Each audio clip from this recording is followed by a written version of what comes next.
Hello అండి, నమస్తే. ఇప్పుడు మాట్లాడే టాపిక్ వచ్చేసి తెలుగు రాష్ట్రాల్లో సినిమా పరిశ్రమకి ఇచ్చే అంత ప్రయారిటీ వేరే సెక్టర్స్కి ఇవ్వరా ప్రభుత్వాలు అంటే ఇవ్వరేమో అని అనిపిస్తూ ఉంది. దానికి రీజన్ ఏంటంటే రీసెంట్గా పుష్ప 2 మూవీ చుట్టూ జరిగిన వివాదం ఏదైతే ఉందో, రేవతి అనే మహిళ హైదరాబాద్లో సంధ్యా థియేటర్ దగ్గర చనిపోవడం, తర్వాత తెలంగాణ ముఖ్యమంత్రి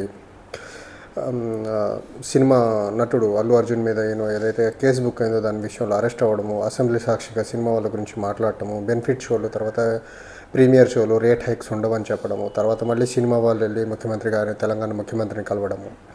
ఈ క్రమంలో Andhra Pradesh deputy chief minister Pawan Kalyan గారు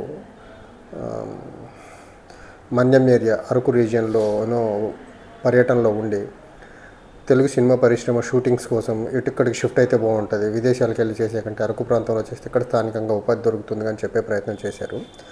అయితే నాకు ముఖ్యంగా ఇప్పుడు కన్సర్న్ ఏంటంటే ఆంధ్రప్రదేశ్ ప్రభుత్వం గురించి.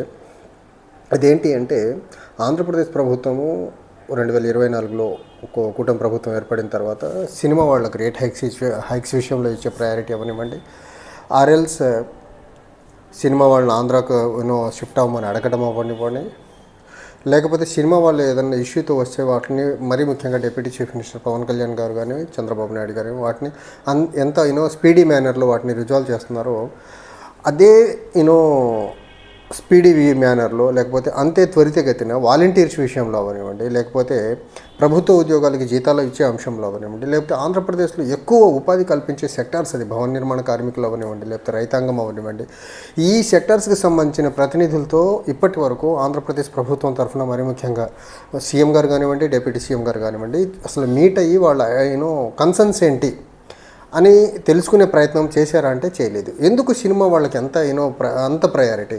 సినిమా మొత్తం తీస్తే ఒక హీరోకి ఇచ్చే రెమ్యునరేషన్ మొత్తం ప్రొడక్షన్ యాజ్ వెల్ యాజ్ మిగిలిన క్యారెక్టర్ ఆర్టిస్టులకి ఎవరికి ఇవ్వరు. అంత ఒక్క హీరో కోసము ఇంత చొరవ చూపగలిగే ప్రభుత్వాలు వేరే సెక్టార్స్ మీద ఎందుకు చూపవు? బీట్ అగ్రికల్చర్, హెల్త్ సెక్టర్, లేకపోతే మరీ ముఖ్యంగా 2,50,000 మంది వాలంటీర్లు రోడ్డును పడ్డారు. కూటమి ప్రభుత్వం యొక్క కూటమి నేతల యొక్క మాటలు విని 10,000 రూపాయలు వేతనం ఇస్తామని చెప్పి చంద్రబాబు నాయుడు గారు మాటలు నమ్మేసి వాళ్ళు ఈరోజు రోడ్డును పడ్డ పరిస్థితి. 2 లక్షల మంది యొక్క ఉపాధిని దెబ్బకొట్టేసిన ప్రభుత్వము వాళ్ళ గురించి కనీసం కన్సర్న్ కానీ, వాళ్ళకి సంబంధించిన గ్రీవెన్స్లు అడ్రస్ చేయడం కానీ, లేకపోతే వాళ్ళ విధుల్లోకి తీసుకునే అంశం మీద చూపని చొరవ, లేకపోతే రైతులకు సంబంధించి బాబు సూపర్ 6 గ్యారెంటీలో గ్యారెంటీ అయినటువంటి రైతు భరోసా ఇచ్చి రైతులకి చేయుతుగా ఉండాల్సిన ప్రభుత్వము రైతులకి చేయుతుగా ఉండకుండా సినిమా వాళ్ళకి ఎందుకు అంత ప్రయారిటీ ఇస్తుంది? సినిమా వాళ్ళ వల్ల రాష్ట్రానికి జరిగే ఉపయోగం ఏంది? రాష్ట్రంలో జరిగే ఉద్యోగ కల్పన ఏంటిది? ఒక 2 రోజులు సినిమా బాగా ఆడితే ఒక వారం రోజులు, బాగా ఆడకపోతే 1-2 రోజుల్లో ఎగిరిపోయే సినిమాకి అంత ప్రయారిటీ ఇచ్చే వీళ్ళు వాలంటీర్కి ఖచ్చితంగా వాళ్ళని విధుల్లోకి తీసుకుంటే కొన్ని కుటుంబాలు వాళ్ళ లైఫ్లు సెట్ అయిపోతాయి. రైతులకి ఇన్ టైంలో రైతు భరోసా ఇవ్వగలిగితే వాళ్ళు ఇన్పుట్గా రైతులకు కావాల్సినటువంటి వ్యవసాయానికి కావాల్సినటువంటి ఇన్పుట్ ఇన్ టైంలో కొనుక్కొని బెటర్ దిగుబడి సాధించేదానికి ఆస్కారం ఉంటుంది. అలా కాకుండా డిఎస్సి నోటిఫికేషన్ వచ్చిన వెంటనే ఇస్తామని చెప్పి ఈ రోజుకి ఇవ్వాలి. డిఎస్సి నోటిఫికేషన్స్ ఇస్తే కొన్ని వేల సంఖ్యలో నిరుద్యోగులు ఉద్యోగులుగా మారేదానికి ఆస్కారం ఉంటుంది. ఇలాంటి అంశాలకి ప్రయారిటీ ఇవ్వకుండా ఆంధ్రప్రదేశ్ ప్రభుత్వము తెలంగాణలో ఒక హీరోకి ఏదో జరిగింది, ఒక హీరో మీద కేసు రిజిస్టర్ అయింది కాబట్టి ఇండస్ట్రీ మొత్తం ఆంధ్రప్రదేశ్కి తరలివచ్చేయాలని పిలుపునిస్తున్నారు అంటే ఆంధ్రప్రదేశ్లో యువత అవనివ్వండి, ఆంధ్రప్రదేశ్లో నిరుద్యోగులు అవనివ్వండి, ఆంధ్రప్రదేశ్లో రైతులు అవనివ్వండి, అసలు వీళ్ళ సమస్యలు ప్రభుత్వానికి పడతాయా లేదా అంటే నాకు ఖచ్చితంగా పట్టమని అనిపిస్తూ ఉంది. ఖచ్చితంగా పట్టవు. ఇంకోటి హెల్త్ సెక్టర్ పరంగా చూసుకుంటే ఆరోగ్యశ్రీ యొక్క బిల్స్ ప్రాపర్గా పేమెంట్ చేయగా చాలా హాస్పిటల్స్లో ఆరోగ్యశ్రీ కార్డు హోల్డర్స్ ఎవరైతే ఉన్నారో వాళ్ళకి ఇన్ టైంలో ట్రీట్మెంట్ ఇవ్వట్లా, ఇచ్చిన వాళ్ళ దగ్గర నుంచి డబ్బులు అడిగే ప్రయత్నం జరుగుతూ ఉంది.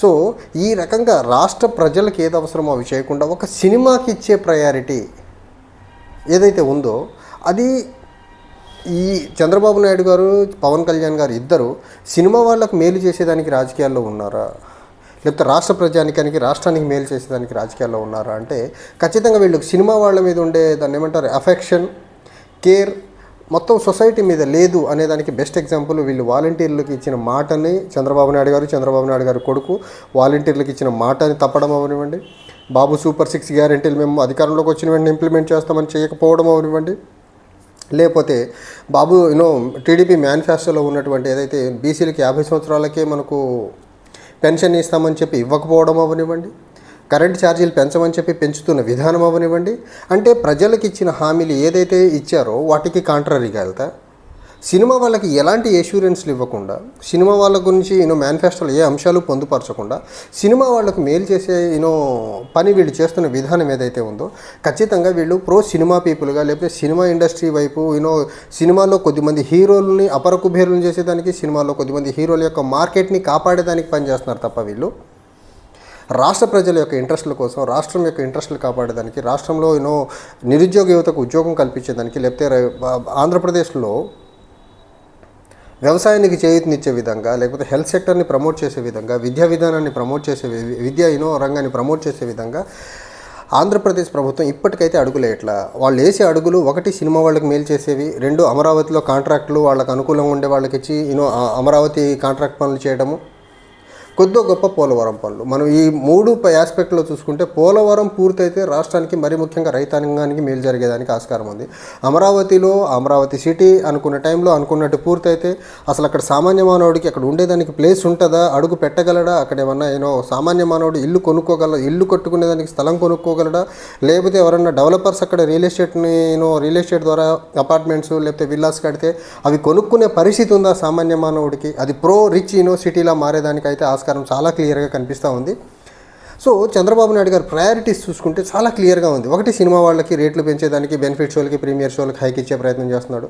నంబర్ 2, అమరావతి ఫోకస్ అంతా ప్రపంచంలో లెండింగ్ ఏజెన్సీల దగ్గర నుంచి డబ్బు మొత్తం తీసుకొచ్చి అమరావతిలో పెట్టే ప్రయత్నం చేస్తున్నాడు.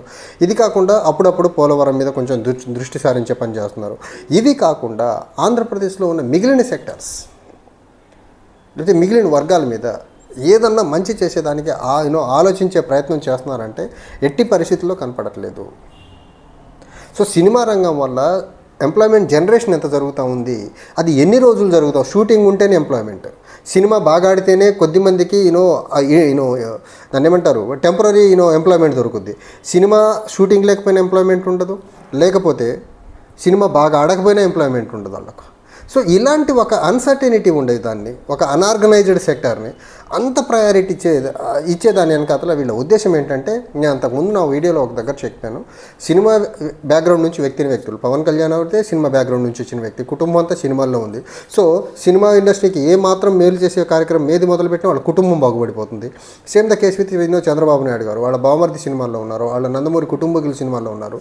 సో సినిమా వాళ్ళు చంద్రబాబు నాయుడు గారిని అద్భుతంగా మోసే చాలామంది సినిమా వాళ్ళు చంద్రబాబు నాయుడు గారికి దగ్గరగా ఉండేవాళ్ళే. సో సినిమా పరంగా ఏ డెసిషన్ తీసుకున్నా వాళ్ళకి దగ్గరగా ఉండే వ్యక్తులు బాగుపడతారని సినిమా ఇండస్ట్రీకి వీళ్ళంతా ప్రయారిటీ ఇస్తున్నారు తప్ప వీళ్ళకు రాష్ట్ర ప్రజల మీద, రాష్ట్ర ప్రయోజనాల మీద అంతే శ్రద్ధాశక్తులు ఉన్నాయంటే ఖచ్చితంగా లేవని అనిపిస్తూ ఉంది.